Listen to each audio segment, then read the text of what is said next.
अस्सलामुअलैकुम। मेरा नाम है अंजुम सुहेल और आप देख रहे हैं यूट्यूब चैनल मुल्क के हालात। आज ऑपरेशन रिजीम चेंज जो पाकिस्तान में हुआ, ये क्यों हुआ, इसकी वजह आज हम एक मेन डिस्कस करेंगे।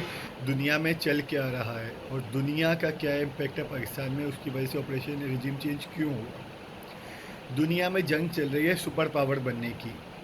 अमेरिका जो पिछले 40 50 60 सालों से दुनिया की सुपर पावर बना हुआ है, इराक़ में, सीरिया में और दीगर अफ़गानिस्तान में, जगह जगह लीबिया में, हर जगह अमेरिका ने बमबारी की, लोगों को कत्लेआम किया, लोगों को मारा। यूनाइटेड नेशन, यूरोप सब खामोश कि अमेरिका जी सुपर पावर है, कोई उनके आगे नहीं बोल सकता। Aahista Aahista China super power की रेस में आगे आ रहा है और बहुत आगे निकल गया। इकॉनमी वाइज चाइना बेहतर हो चुका है अमेरिका से। अब चाइना रेस में है अमेरिका के साथ सुपर पावर बनने की और थर्ड नंबर पे था रशिया। अमेरिका ने रशिया को इंगेज किया यूक्रेन की वॉर में। यूक्रेन की वॉर कैसे शुरू होती है? यूक्रेन रशिया की वॉर, रशिया मना करता था यूक्रेन को कि नेटो को फोर्सेस को यहाँ ना लाओ, मेरे बॉर्डर के करीब ना लाओ, हमारे पास ना लाओ, जंग हो जाएगी। लेकिन अमेरिका के कहने पे, यूरोप के कहने पे नेटो फोर्सेस को ज़बरदस्ती यूक्रेन के अंदर लाने की कोशिश की जाती है, जिसकी वजह से रशिया और यूक्रेन की जंग होती है। मकसद क्या था? रशिया को थोड़ा सा दूर करना और चाइना और रशिया जो मिलकर सुपर पावर की तरफ आगे बढ़ रहे थे और अमेरिका को चैलेंज करते उसको रोकना और रशिया को एंगेज करना। अब जंग है जी सुपर पावर बनने की चाइना और अमेरिका के बीच।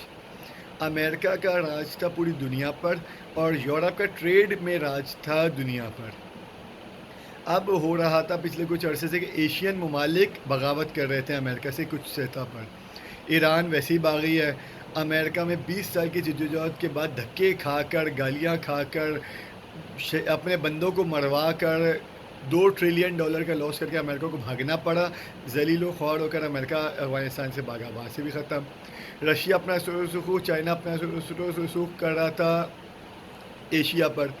जो उज़्बेकिस्तान, ताजिकिस्तान, काज़ाकिस्तान ये रशिया के साथ थे।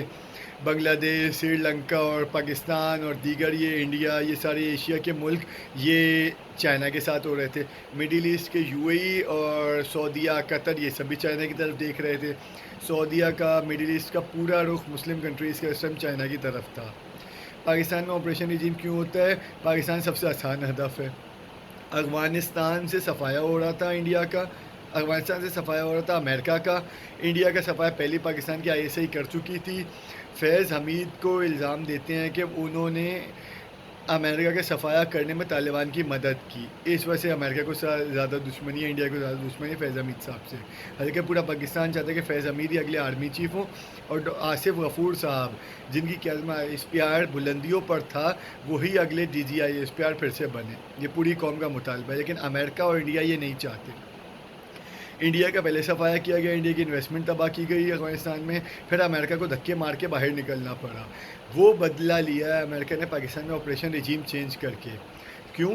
क्योंकि Pakistan, Iran, Afghanistan, Russia, China, Sri Lanka ये सारे ममालिक, उज़्बेकिस्तान, ताजिकिस्तान, सऊदीया, यूएई, कतर, ये सारे ममालिक चाइना के साथ जा रहे थे, चाइना की तरफ देख रहे थे, चाइना की पॉलिसी पे अमल कर रहे थे और one road one belt system पे जो चाइना बना रहा था मुस्लिम मुल्कों में, उसकी तरफ आगे बढ़ रहे थे। तो एक तो अमेरिका का शुरू एशिया की साइड पे बिल्कुल ख़त्म हो रहा था। दूसरा, यूरोप जो बिज़नेस का हब माना जाता था, अगर चाइना का साथ देकर एशिया ममालिक चाइना की तरफ बढ़ जाते हैं और थोड़ी सी और मेहनत कर लेते हो, एशिया बिज़नेस हब बन जाएगा यूरोप की जगह। और इन रशिया यूक्रेन की वॉर के दौरान बहुत अच्छा मौका है एशिया को बिज़नेस हब बनने का। बांग्लादेश इस तरह आगे जा रहा है, पाकिस्तान अगर थोड़ी सी अच्छी पॉलिसी कर ले तो एशिया का हब, एशिया बिज़नेस हब बन सकता है। लेकिन ये खैर जंग थी चाइना और अमेरिका की, उसके बीच में, क्योंकि चाइना की तरफ देख रहा था पाकिस्तान, मुसलसल चाइना की साइड था और मुस्लिम ममालिक को चाइना की तरफ ले जाने में पाकिस्तान अहम किरदार अदा कर रहा था। अफ़गानिस्तान में अमेरिका कमज़ोर हुआ खान की हुकूमत आने के बाद, क्योंकि खान खुलकर अमेरिकन पॉलिसी के ख़िलाफ़ था कि जंग किसी मसले का हल नहीं है। और इल्ज़ाम देते हैं फैज़ हमीद को और इमरान खान को अमेरिका वाले और इंडिया वाले, जो अफ़गानिस्तान में अमेरिका की बदतरीन शिकस्त हुई है। तालिबान जो निहत्थे थे, कमज़ोर थे, खाली हाथ थे, उन्होंने दुनिया भर की इन्वेस्टमेंट नेटो फोर्सेस और अमेरिका को धक्के मार के अपने मुल्क से निकाला है। इसका बदला वो अफ़गानिस्तान से ले नहीं सकते थे, ईरान से आज तक कुछ कर नहीं सके, चाइना रशिया से इतनी हिम्मत नहीं अमेरिका की बदला ले सके। पाकिस्तान में ऑपरेशन रिजीम चेंज करके अपना गुस्सा निकाला गया है। और उसकी एक वजह ये थी कि Pakistan, Iran, Afghanistan, China, Russia ये एक तरफ देख रहे थे, सऊदीया, यूएई, कतर भी इसी तरफ देखना शुरू हो गए थे चाइना की तरफ। तो चाइना से, क्योंकि पाकिस्तान अफ़गानिस्तान का सबसे बड़ा बॉर्डर बनता है, तो इस तरफ अमेरिका ने अपनी प्रेजेंस रखनी थी। और वो कैसे मुमकिन था? पाकिस्तान के आर्मी को, इम्पोर्टेड हुकूमत को अवाम पर मुसल्लत कर दिया गया, अपने बंदे लेके आए गए ताकि अमेरिका का शुरू रसूख, नेटो का शुरू रसूख, यूरोप का शुरू रसूख इधर रहे, इधर मुल्क में, ताकि एशिया से अमेरिका का सफ़ाया ना हो।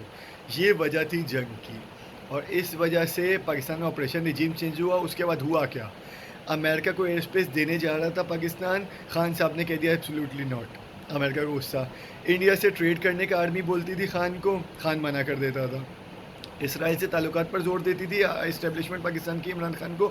इमरान खान कहता था सवाल ही पैदा नहीं होता, कायदे आज़म मना कर गए हैं, पाकिस्तान की पॉलिसी नहीं है कि इसराइल को एक्सेप्ट करे या उसकी तरफ कोई कदम भी बढ़ाए।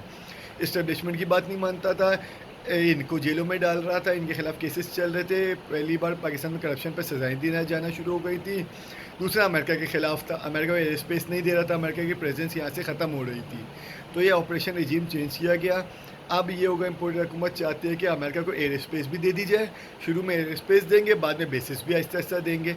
शुरुआत यूँ ही होती है। इंडिया से बिलावल के ताल्लुकात शुरू किए जाएँ, ये भी ऑपरेशन रिजीम चेंज का हिस्सा है। और इसराइल से ताल्लुकात आगे बढ़ाए जाए, ये भी ऑपरेशन रिजीम चेंज का हिस्सा है। इस्टेब्लिशमेंट काफ़ी अरसे से ये मामला तय करना चाह रही थी, अमेरिका, इंडिया और इसराइल से। खान रुकावट था, उसको हटा दिया गया। लेकिन अब आवाम का प्रेशर आ गया है, खान का प्रेशर आ गया है, फिर ये फंस चुके हैं। अमेरिका को एयर स्पेस देते हैं तो आवाम गालियाँ देगी, और पता है कि इस्टेब्लिशमेंट और फ़ौज की मंजूरी के बगैर, आईएसआई की मंजूरी के बगैर इम्पोर्टेड हुकूमत कोई फ़ैसला कर नहीं सकती, तो इल्ज़ाम सारा फिर इदारों पर आएगा। इंडिया से ट्रेड शुरू करते हैं, इम्पोर्टेड हुकूमत को गालियाँ तो पड़ेंगी पड़ेंगी, लेकिन इनको आवाम पर मुसल्लत करने वालों को भी गालियाँ पड़ेंगी। इसराइल से ताल्लुकात का एक नाम, एक शुबा आया था पीछे, जो अहमद कुरैशी को का विज़िट हुआ, क्या हुआ, इतना शोर मचा के अहमद कुरैशी को भी ऑफेयर करना पड़ा, और इतनी गालियाँ पड़ी कि सबके होश ठिकाने आ गए, ऐवान के ऐवान हिल गए थे। तो ये मजबूरी आ गई है ऑपरेशन रिजीम चेंज। अमेरिका इसमें हाथ इसीलिए था कि अमेरिका को एयर स्पेस और बेसिस चाहिए थी, एक एक करके, पहले एयर स्पेस फिर बेसिस। इंडिया से ट्रेड, अफ़गानिस्तान के मामले में अमेरिका अपना प्रेजेंस, नेटो का प्रेजेंस यहाँ चाहता था। इंडिया अकेला रह गया था इस एशिया के ख़त्ते में, चारों तरफ से उसको घेर लिया गया था किसी तरह से। पाकिस्तान ने, अफ़गानिस्तान ने, चाइना ने, दूसरा रशिया, सारा है वो घेर लिया गया था। ये पॉलिसी अमेरिका का रसूख जो ख़त्म हो रहा था एशिया से, उसको रोकने के लिए, नेटो का रसूख जो एशिया से ख़त्म होता है उसको रोकने के लिए ऑपरेशन रिजीम चेंज किया गया। और हमारे इदारे भी खान से तंग थे कि खान बात नहीं मानता था। अलीम खान को बनाना चाहते, सीएम खान नहीं मानता था, जो पॉलिसी चाहते थे नहीं मानता था। और इख्तिलाफ सबको पता है कि राना सनाउल्लाह कह चुका है ऐसे कि चीफ़ के मामले पे इख्तिलाफ शुरू हुआ। खान कहते हैं मेरा इख्तियार है, मैं डिसाइड करूँगा, और हमारी पॉलिसी के 75 साल से हमारी आर्मी, हमारे इदारे इख्तियार इस्तेमाल कर रहे हैं। सेलेक्टेड या वज़ीर आज़म को तो कोई इख्तियार इस्तेमाल करने नहीं दिया जा रहा, ये गुस्सा था। इम्पोर्टेड हुकूमत तो वैसे ही चोरों का टोला है, इनको तो अपने केसेस ख़त्म करने थे। इस वजह से पाकिस्तान में ऑपरेशन रिजीम चेंज हुआ।